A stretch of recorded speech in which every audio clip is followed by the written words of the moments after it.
கடந்த 62 ஆண்டுகளுக்கு முன் நடந்த ஒரு ரயில் விபத்தில் அந்த ரயில் முழுவதும் கடலில் மூழ்கியது. இந்த சோகமான நிகழ்வு மனித தவறுகளால் ஏற்பட்டது அல்ல, இயற்கை சீற்றத்தால் ஏற்பட்டது.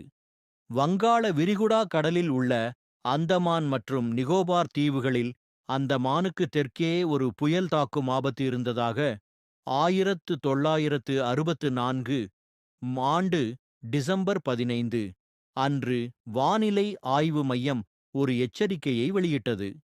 அந்த அறிவிப்பு வெளியிடப்பட்ட நாளிலிருந்தே பலத்த காற்று வீசத் தொடங்கியது மட்டுமல்லாமல் மழையும் பெய்யத் தொடங்கியது.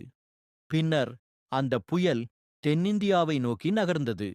சரியாக 7வது நாள், அதாவது டிசம்பர் 22 அன்று இலங்கையிலிருந்து மணிக்கு 110 கிலோ மீட்டர் வேகத்தில் புயல் தாக்கியது.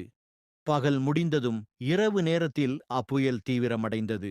ஆனால் புயல் தாக்கியதற்கு முன்னரே பாம்பன் தீவில் உள்ள தனுஷ்கோடி ரயில் நிலையத்தில் பயணிகளின் எண்ணிக்கை மிகவும் அதிகமாக இருந்தது. புயல் எச்சரிக்கையை அடுத்து ஏராளமான பொதுமக்கள் பாம்பன் தீவை விட்டுவிட்டு பாதுகாப்பான பகுதிகளுக்கு செல்ல முயன்றனர். அது 1964 ஆண்டு. பாம்பன் தீவிலிருந்து பிற நகரங்களுக்கு செல்ல ரயிலைத் தவிர வேறு போக்குவரத்து வசதிகள் இல்லாத காலம் அது. புயல் முன்னறிவிப்பைத் தொடர்ந்து ஏராளமான பொதுமக்கள் பகல் நேரத்தில் ரயில் மூலம் அங்கிருந்து வெளியேறினர். ஆனால் டிசம்பர் 22ஆம் தேதி இரவு கடைசி ரயிலில் ஏறியவர்களுக்கு சிறிது நேரத்தில் என்ன நடக்கும் என்று அப்போது தெரியாது. பாம்பன் பாலம் கடல் பயணங்களை நேசிப்பவர்களால் இன்றும் விரும்பப்படுகிறது. இந்த பாலம் பாம்பன் தீவை தமிழ்நாட்டின் மண்டபம் ரயில் நிலையத்துடன் இணைக்கிறது. தனுஷ்கோடியிலிருந்து மண்டபம் ரயில் நிலையம் நோக்கி சென்ற பயணிகள் ரயிலை ஓட்டியவர் இரவு 8:30 மணிக்கு மண்டபம் கட்டுப்பாட்டு அறைக்கு ஒரு தகவல் அனுப்பினார். தனுஷ்கோடி ராமேஸ்வரம் ரயில் தண்டவாளத்தில் பெரும் புழுதி படிந்திருந்ததாகவும் அதனால் ரயிலை இயக்குவது சிரமமான செயல் என்றும் அந்த தகவலில் தெரிவிக்கப்பட்டிருந்தது. இதையடுத்து ஒரு ஆய்வாளரும் ரயில்வே பணியாளர்களும் பாலத்தை ஆய்வு செய்யச் சென்றனர். பணியாளர்களின் உதவியுடன் ரயில் பாதை சுத்தம் செய்யப்பட்டது. ஏனெனில் பாம்பன் தனுஷ்கோடி பயணிகள் ரயில் அந்த வழியாகத்தான் இரவு நேரத்தில் செல்ல வேண்டும். பாம்பன் பாலத்தை நிர்வகித்து வந்தவர் இரவு 9 மணியளவில் கட்டுப்பாட்டு அறைக்கு மற்றொரு செய்தியை அனுப்பினார். அப்போது மணிக்கு 64 கிலோமீட்டர்கள் வேகத்தில் காற்று வீசி வந்ததாகவும் அந்த நேரத்தில் பயணிகள் ரயிலை இயக்குவது பாதுகாப்பானது அல்ல என்றும் அவர் அந்த செய்தியில் தெரிவித்திருந்தார். இதற்கிடையே காற்றின் வேகம் மேலும் அதிகரித்து அங்கு பலத்த மழை பெய்யத் தொடங்கியது. இந்நிலையில் இரவு 11:10 மணியளவில் பாம்பன் ரயில் நிலையத்திலிருந்து தனுஷ்கோடிக்கு சுமார் 130 பயணிகளுடன் 6 பெட்டிகள் கொண்ட பயணிகள் ரயில் புறப்பட்டுச் சென்றது. 18 ரயில்வே ஊழியர்களும் அந்த ரயிலில் இருந்தனர்.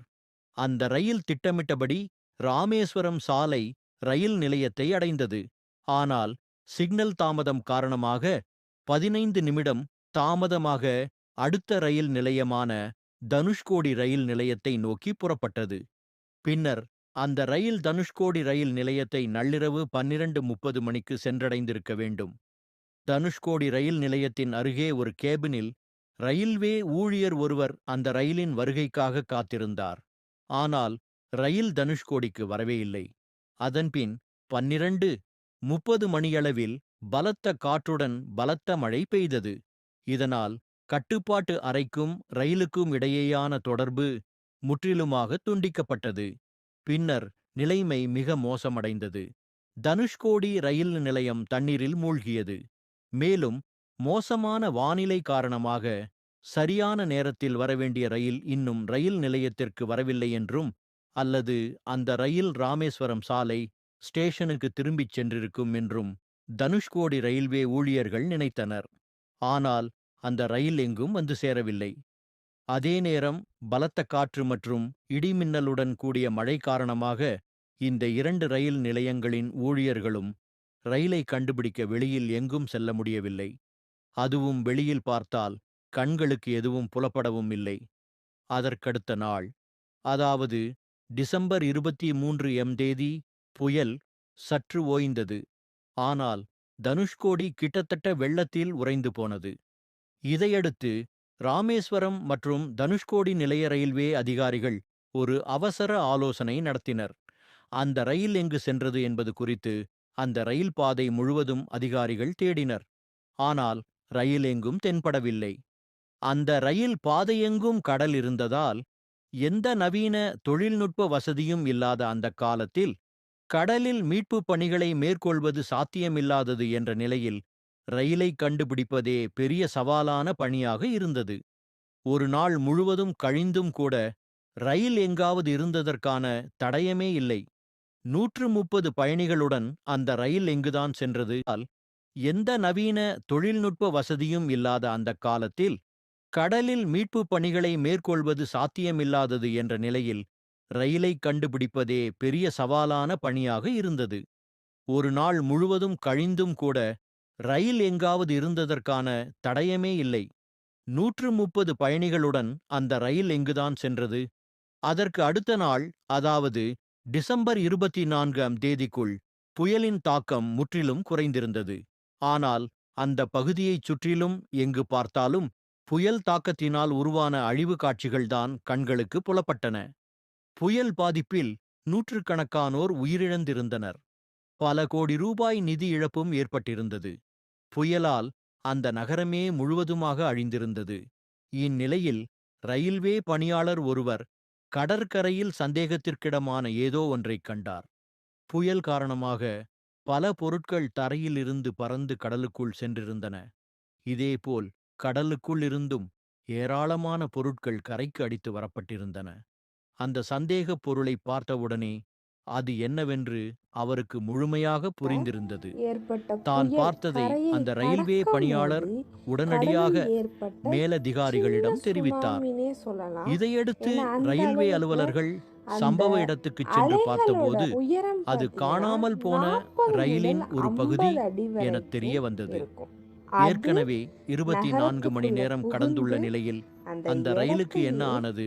ரயிலில் தரைமட்டமா பயணம் செய்த ஆக்கியிருந்ததா 130 சொல்லலாம். பயணிகளின் நிலை என்ன அப்போ என்பது அந்த குறித்த அலைகளை விவரங்கள் கடல் யாரிடமும் இல்லை. கொந்தளிப்பு பின்னர் அப்படின்னு ரயிலின் உடைந்த பொதுவான பாகங்களை வார்த்தையால கண்டுபிடித்த சொன்னாங்க. அலுவலர்கள் டிசம்பர் சூறாவளியுடன் 15, கூடிய பலத்த மழை காரணமாக 1964 ரயில் ஒரு கடலில் குறைந்த கவிழ்ந்து காற்றழுத்த விட்டதாகவும் தாழ்வு பகுதியால் அதில் பயணம் செய்த அந்தமான் கடலில் 130 உருவாகி பயணிகளில் டிசம்பர் 19 யாரும் உயிர் ஒரு பிழைத்திருக்கவில்லை புயலா என்றும் மாறுது. அந்த உறுதிப்படுத்தினர். புயல் டிசம்பர் அன்று இரவு 21 ரயில் புறப்பட்ட மிகவும் போது சக்தி வாய்ந்த அதில் புயலா பயணம் செய்த உருவெடுத்தது. அந்த பயணிகளின் புயல்ல இருந்த எண்ணிக்கையை கணக்கிடும் மேகங்கள் பணி தோராயமா பாம்பன் ரயில் நிலையத்தில் 965 மேற்கொள்ளப்பட்டது. கிலோமீட்டர் ஆனால் அகலத்துக்கு வழக்கமாக இருந்தது. ரயில்களில் டிசம்பர் பயணிப்பவர்களின் 22, எண்ணிக்கையை நாங்கள் 23 இந்த கணக்கிடுவதில்லை. 2 நாட்களும் இருப்பினும் அந்த தனுஷ்கோடி வேலையை இந்த அன்று செய்யச் புயலால சொன்னார்கள் ரொம்ப என்று பாதிக்கப்பட்டுச்சு. ஸ்டேஷன் டிசம்பர் மாஸ்டர் விசாரணை 23 குழுவிடம் அப்ப கூறியிருந்தார். கடல் அலையானது இந்த ரயில் விபத்து குறித்து 7.6 விசாரணை மீட்டர் நடத்த அளவுக்கு, மத்திய அதாவது ரயில் மற்றும் 25 விமான அடி அளவுக்கு போக்குவரத்து இருந்தது. துறை ஒரு தனுஷ்கோடி விசாரணை நகரம் குழுவை முழுமையா அமைத்தது. ஏன் அன்று மூழ்கடிக்கப்பட்டு பயணிகளின் எண்ணிக்கையை 300க்கும் கணக்கிட்டார்கள் என்ற அதிகமானோர் கேள்வி இறந்து எழுந்தபோது பயணிகளின் எண்ணிக்கை தனுஷ்கோடிக்கும் குறைவாக இந்திய இருந்தால் நிலப்பரப்புக்கும் ரயிலை ரத்து செய்ய இடையில நினைத்தார்கள் என்று போக்குவரத்துக்காக ஸ்டேஷன் ஒரு மாஸ்டர் பாலம் பின்னர் இருக்கு. தெரிவித்திருந்தார். அதான் பாம்பன் ஆனால் பாலம். அந்த ரயிலின் 23 6 அன்னைக்கு பெட்டிகளில் போதிய சரியா எண்ணிக்கையிலான 6 பயணிகள் இருந்ததால் பெட்டிகள்ல ரயிலை 200 இயக்க வேண்டிய தேவை பயணிகளோட ஏற்பட்டுள்ளது. வண்டி எண் இந்த சோகமான விபத்தில் 653 இறந்தவர்களின் சரியான பேசஞ்சர் எண்ணிக்கை ட்ரெயின் யாருக்கும் தெரியாது பாம்பன்ல இருந்து என்று தனுஷ்கோடி விசாரணை போகுது. குழு அறிக்கை டிசம்பர் கூறுகிறது. 23 ரயிலில் பயணம் செய்த கடலோட 110 சீற்றத்தால பயணிகளும் அந்த பேசஞ்சர் 18 ட்ரெயின் ரயில்வே கடல் அலைகளால ஊழியர்களும் உயிரிழந்ததாக மூழ்கடிக்கப்படுகிறது. அந்த இதுல செய்தியில் பயணம் தெரிவிக்கப்பட்டுள்ளது. செஞ்ச அனைத்து இந்த விபத்து பயணிகளும் குறித்த விசாரணையை இறந்து நிறைவு போனாங்க. செய்த அலுவலர்கள் இந்த கடல் புயலால அலைகளில் ரயில் அடித்துச் தனுஷ்கோடி செல்லப்பட்டது என்று அடியோட முடித்துள்ளனர். அழிஞ்சிடுச்சு. இந்த இப்ப அந்த விபத்துக்கு இடம் பார்க்க யாரும் பொறுப்பேற்கும் மண்ணை நிலை போட்டு ஏற்படவில்லை. மூடின ஒரு மாறாக மேடா தான் இருக்கு. அந்த புயல் விபத்து ஒரு வந்ததுக்கு இயற்கை பேரழிவு என்று அழைக்கப்படுகிறது.